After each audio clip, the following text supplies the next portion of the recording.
Alright, who all in here had a pop test or had a teacher that would give them a pop quiz or a surprise test where you'd come into class and they'd have a paper on the desk and be like, alright, this is where the test graded, this is your pop test, y'all do this.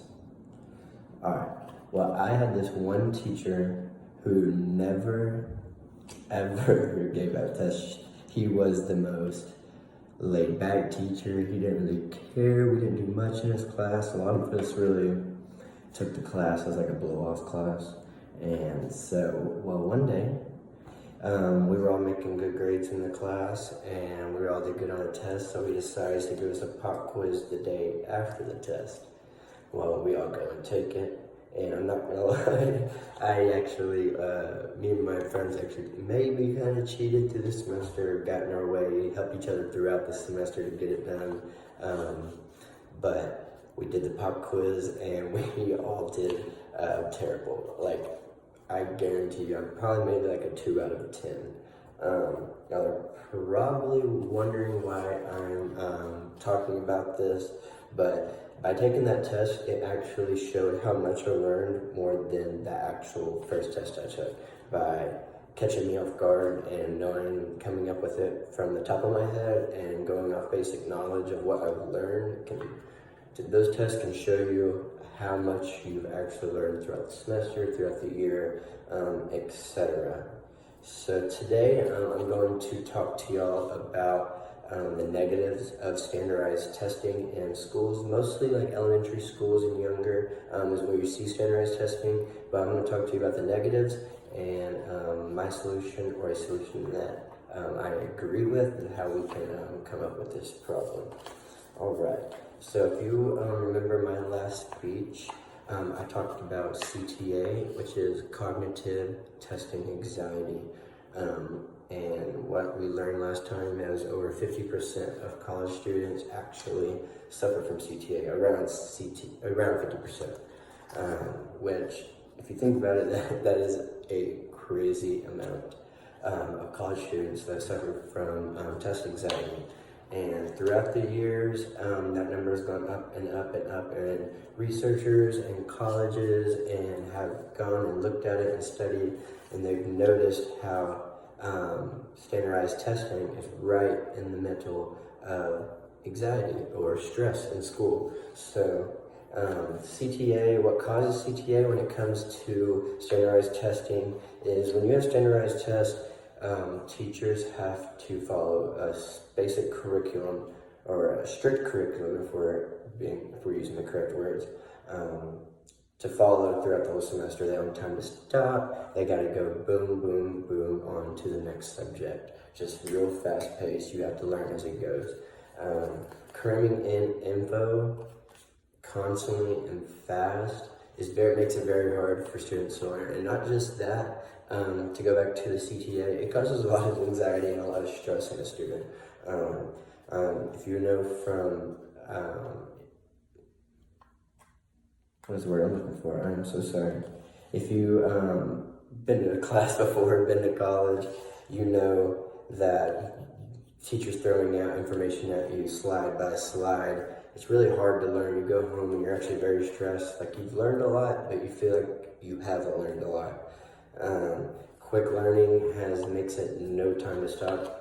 Teachers, if they have to go from one lesson to the next and having to squeeze into the curriculum, they really have no time to stop with individual students to go back and see that they are struggling with a certain subject. It gives them no time to stop and explain subjects more thoroughly. They have to just keep on going with their time period that they have with their students. And what we've also seen in studies is CTA has actually been shown in younger students. They are actually seeing signs of CTA in elementary school students. I'm not sure how young, but why should an elementary school kid go home stressed, if we're being honest? Elementary school is a time where kids should be having fun, and they should make education fun. They should be wanting to go to school and wanting to learn. With the younger students, Their attention spans are smaller, and it's just easier to get their attention when they're having fun. And when you're having to cram curriculum in and throw information at 5, 6, 7, 8-year-olds, it's kind of ridiculous to me if you really think about it. And standardized testing in students that young, which it very surprises me. Students that young should not be doing standardized tests. I don't think that one single test should pretty much tell you if one certain student should go to the next grade. I believe that it's causing these kids to go home more stressed every day. Oh, I'm so sorry, my phone is moving. Okay, perfect. All right. And I'm also going to talk to you all about the negatives of standardized testing. If you don't have standardized testing, it makes it where teachers can talk to students more individually and focus on them individually. Like I stated earlier, teachers don't have time to stop and evaluate students individually and go back and talk to them and catch them up if they didn't get it the first time. Individual evaluation of students is very, very important. If you see, when you talk to teachers and you ask them how their class did, and on certain tests, they always come back and tell you what their class average is, and they're always so focused on the class average that kids aren't getting that individual attention or individual education that they need to help them learn. In 2006, Fox News did a study with 446 students. I don't have a TV behind me to put this presentation up, but if you're watching this, I emailed you that presentation. As you can see, there are 3 categories, and there are 446 students spread out across these categories, and they did a random test. They did a randomized test, and they noticed that these kids were in different categories after this randomized test. The categories were split up from worst to best on the test. And so they took their average grades from where they tested throughout the year, and they did a randomized test to see what they have actually learned. And it showed where kids were actually at. And that randomized test is actually going into what I'm saying next. And my solution is randomized tests.